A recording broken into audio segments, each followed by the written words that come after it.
Hi there, everyone. My name is Tony from the NGS Academy team. We're here at the University of Western Cape. We're here for the bioinformatics course at SANBI. So that is the South Africa Bioinformatics Institute. This is actually a 2-week live in-person course. So I have one of our students here with us. Tell us about yourself. Hi everyone, I am Osvaldo Laurindo. I'm from the National Institute of Health in Mozambique. I work with NGS, more specifically with Video Cholera.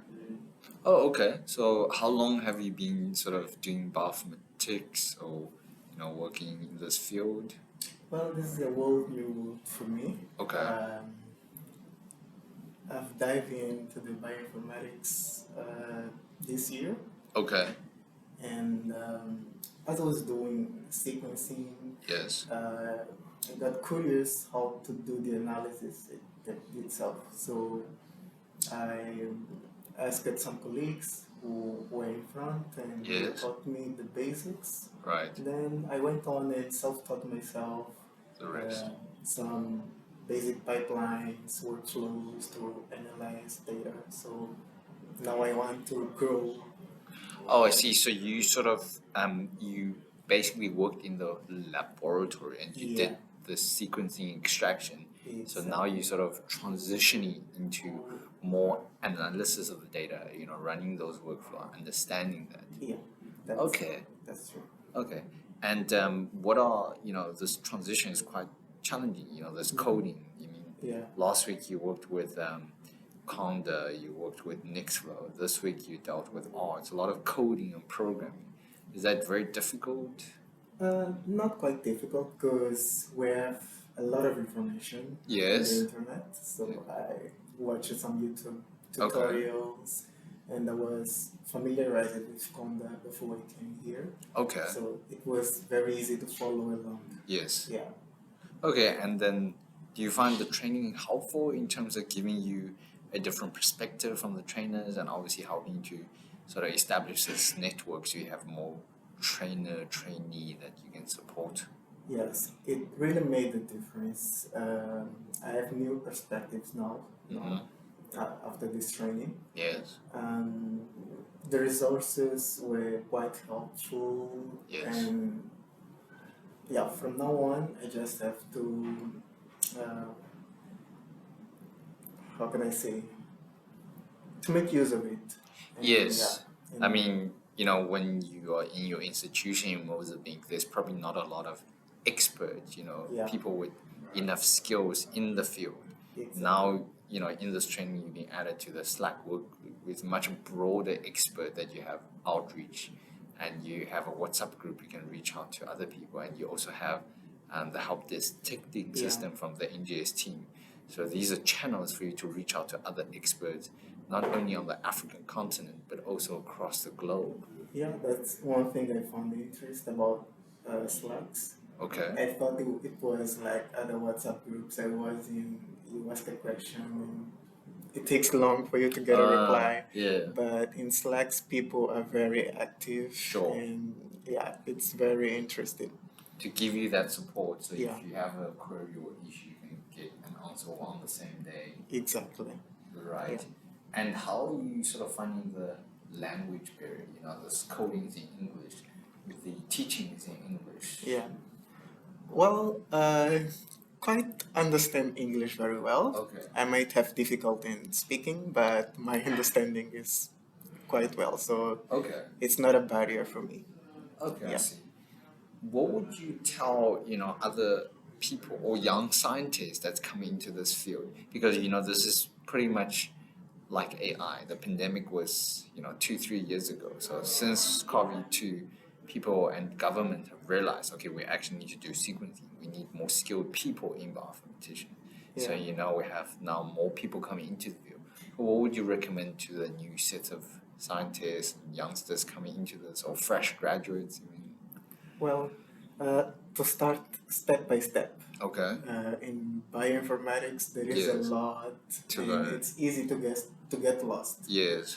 So one needs to focus Yes. in, for example, in their pathogen Yeah. their favorite pathogen, Yeah. and try to look for the tools most used for that pathogen, and and focus in that. Yeah. Yeah. Okay. And we have seen, since the COVID pandemic, how the African countries, a lot of, especially the under-resourced communities, have really struggled.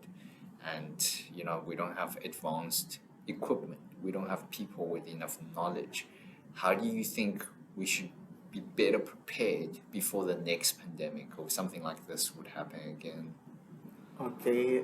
First of all, best lab practices, and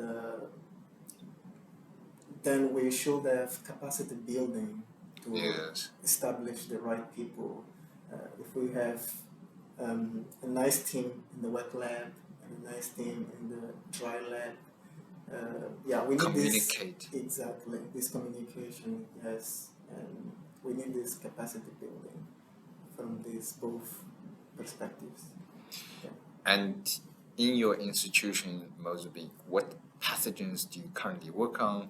What sort of equipment do you use for your sequencing? And Okay. Where I'm working, we have mm, mostly Illumina platforms, the iSex, MySex, and MiniSex. okay, We have Ion Torrent, sorry, and Oxford Nanopore. okay, So we work mostly with SARS-CoV-2, right, then Mycobacterium tuberculosis, Okay. and now we are implementing HIV drug resistance. okay. So we will work with HIV and Vibrio cholerae.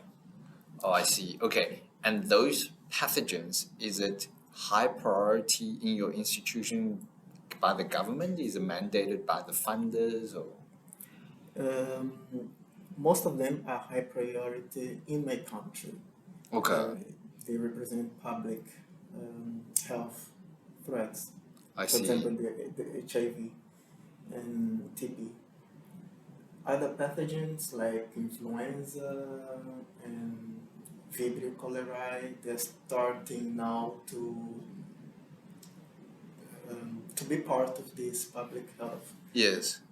But by now they're mostly something from the funders. Okay. From the funders. Yeah. Okay.